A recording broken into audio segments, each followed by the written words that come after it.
Bienvenue dans votre émission TechWatch. Aujourd'hui, le 28 octobre 2025, nous allons explorer des nouvelles importantes dans le monde de la technologie et de l'informatique. Accrochez-vous, car nous avons des informations passionnantes à partager. Un incident préoccupant a eu lieu aux États-Unis, où un jeune homme a invoqué ses actes criminels dans une conversation avec le chatbot ChatGPT d'OpenAI. Cela soulève des questions sur la confidentialité des échanges avec l'intelligence artificielle. Les experts recommandent d'utiliser ces outils avec précaution et d'éviter de partager des informations sensibles. En Australie, l'autorité de la concurrence a engagé des poursuites contre Microsoft pour des pratiques commerciales trompeuses liées à son service Microsoft 365. L'entreprise aurait omis d'informer ses abonnés d'une option moins coûteuse, les incitant ainsi à choisir une version plus chère. Microsoft pourrait encourir une amende de 30 millions de dollars, ce qui pourrait nuire à sa réputation. Dans le secteur des semi-conducteurs, Nexperia a été nationalisé par le gouvernement néerlandais, ce qui entraîne des restrictions d'exportation vers la Chine.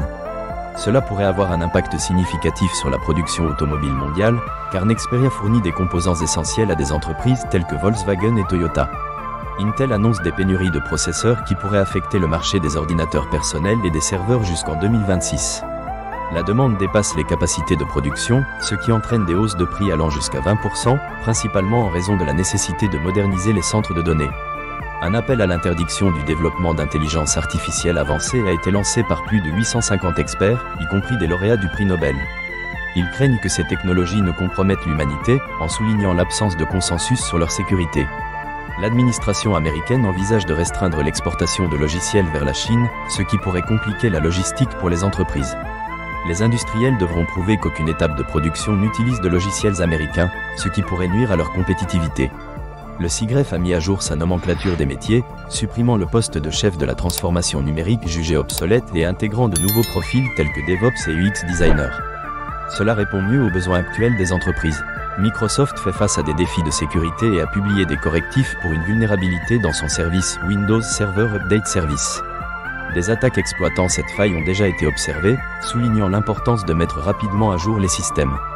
Oristore a présenté des améliorations significatives à sa plateforme Oristore FS, avec des fonctionnalités avancées en matière de sécurité et de gestion pour les environnements cloud et conteneurs. Les préoccupations de sécurité concernant le navigateur Atlas d'OpenAI sont également présentes en raison des risques de détournement de messages. OpenAI travaille activement à renforcer la sécurité de ses outils. Une étude récente a révélé que 40% des victimes de rançongiciels qui paient ne récupèrent pas leurs données.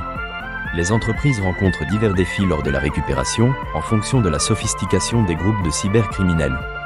DeSangos, une entreprise française spécialisée dans les biosolutions pour l'agriculture, va migrer vers SAP S4 HANA Cloud via Rise with SAP, prévu pour novembre 2025. Cette transition est jugée cruciale pour ses opérations internationales. Hardy Group restructure ses activités en créant 3 filiales distinctes pour clarifier ses expertises. Par ailleurs, IT-Link a nommé Mathieu Girard en tant que nouveau directeur général, apportant une nouvelle dynamique à l'entreprise. Gap Inc. a signé un contrat avec Google Cloud pour intégrer des technologies d'intelligence artificielle, visant à améliorer l'expérience client. Le syndicat des eaux d'Île-de-France développe un jumeau numérique de son infrastructure de distribution d'eau pour optimiser la maintenance. AWS Lambda propose une solution sans serveur pour déployer des modèles d'intelligence artificielle, permettant aux entreprises de réduire leurs coûts. Cette approche est particulièrement pertinente pour celles qui cherchent à internaliser leur modèle d'apprentissage automatique. Voilà qui conclut notre tour d'horizon des nouvelles marquantes dans le secteur technologique aujourd'hui. Merci pour votre attention, et n'oubliez pas de nous rejoindre demain pour d'autres nouvelles passionnantes.